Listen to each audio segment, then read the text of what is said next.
Bhanumathi guarantee అందరూ భయపడేవాళ్ళు అంటారండి అప్పట్లో. అంటే స్టార్డమ్ వెలిగిన రోజుల్లో. దడండి.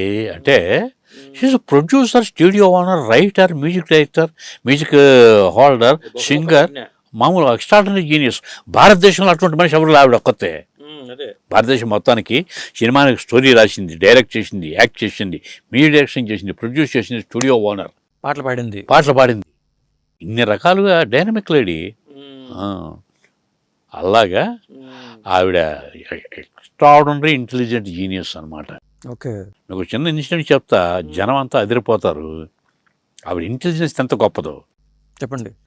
ఎన్టీ రామారావు తాతమ్మకల సినిమా తీస్తూ, మీరు అడిగారే ముచ్చట్లు కూడా చెప్తే బాగుంటుంది అని, తాతమ్మకల సినిమా తీస్తూ అందులో తాతమ్మ వేషం భానుమతి చేత వేయించాలి.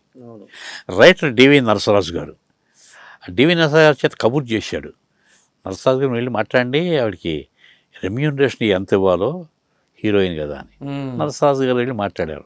అమ్మా మీరు ఎంత రెమ్యూనరేషన్, రామారావు హీరో కదా, హీరోగా ఆయన ఎంత తీసుకుంటాడో దానికి 5,000 తగ్గించి ఇవ్వండి అని చెప్పింది. అప్పటికి రామారావు 4 లక్షలు 5 లక్షలు తీసుకుంటాడు.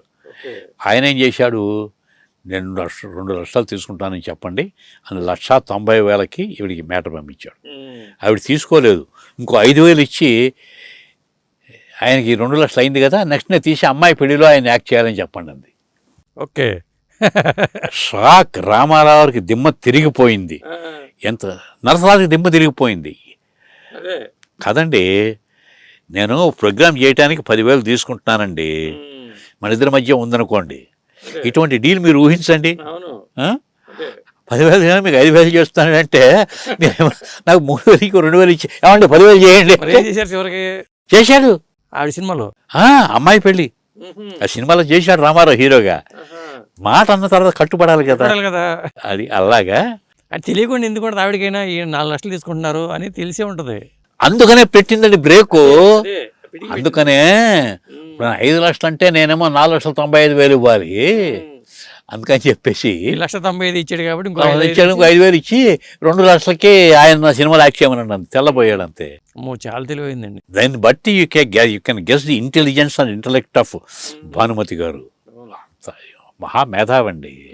అనుకోకుండా భానుమతి గారి గురించి మంచి చర్చ వచ్చింది. బాగుంది. మనం ఎక్కడున్నాం కథ, అర్థమే చనుడు దగ్గర ఉన్నాం. జరిగిన నాళ్ళు గోండా రాజ్యం కథ డిస్కషన్లో కూర్చున్నా, గోడచాన్ 115 డిస్కషన్లో కూర్చున్నా, వింత దొంగల్లో కూర్చున్నా. గోడచాన్ 117లో వేషం ఇచ్చాడు, వింత దొంగల్లో వేషం ఇచ్చాడు. ఇంకా నాకు ఏదో వేషం అనుకుంటే నాకు మళ్ళీ అక్కడ ఉద్యోగం పోద్ది కదా, ఇబ్బంది. అందుకని చెప్పేసి సార్ నమస్కారం, ఉద్యోగానికి వెళ్ళాలి. నెల అయింది, 31వ తారీఖు, 30వ తారీఖు షూటింగ్ ఏదో జరుగుతుంది. బాబు ఇవాళ వెళ్ళి నేను సొంతకం పెడితే తప్ప రేపు పొద్దున్న నా స్టాఫ్కి జీతం రాదు దయవుంచి అంటే, అప్పుడు మురళీమోహన్ ఏం చేశాడు, ఆయన డబ్బింగ్ కాపి రామారావు డబ్బింగ్ పూర్తి చేయండి, ఆయన డబ్బింగ్ పూర్తి చేసి నన్ను రాత్రికి పంపించారు. నేను వెళ్ళి మనసు జీతాల బిల్లు మీద సంతకాలు పెడితే ఎల్లుండి స్టాఫ్కి జీతాలు. ఇవన్నీ బ్యాలెన్స్ చేసుకోవాలి. ఉద్యోగం నాకు ఏదో సరదా వచ్చిందిగా దీనిలో అయిపోయాను అనుకోండి, దీనిలో కథం. ఉద్యోగ ధర్మం కూడా చేయాలి కదా. అన్ని విధాలు ఉద్యోగంలో బెస్ట్ అండి. బెస్ట్ సబ్ రిజిస్టార్గా 1994లో అవార్డు తీసుకున్నాను.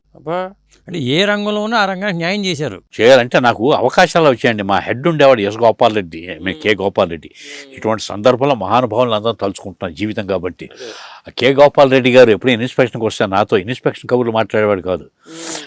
ఏంటి రామారావు లైఫ్ వాళ్ళతో వీటితో మాట్లాడుతుండేవాడు కదా, ఏంటి కృష్ణకుమారి వాళ్ళు ఏమైనా ఉన్నాయా ఉంటాయనుకుని ఏదో సినిమా కబుర్లు చెప్పాను సరదా.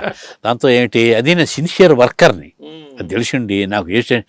నెక్స్ట్ ఏ స్టేషన్ కావాలి, తణుకు ఖాళీగా ఉన్నాను. తణుకు పెద్ద స్టేషన్ అండి, పెద్ద స్టేషన్ సరే ఆడు మేనేజ్ చేస్తాడు, ఆయన వేసేయండి. నన్ను తణుకు వేసేసారు.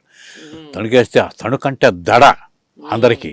అక్కడ ముళ్ళపూడి హరిశ్చంద్ర ప్రసాద్ ఫ్యామిలీ, చిట్టూరు ఫ్యామిలీ, 2 వర్గాలు దడ. నేను అక్కడికి వెళ్ళి ఇద్దరిని మేనేజ్ చేశా. చక్కగా మేనేజ్ చేసి ఎదురుపోయారు.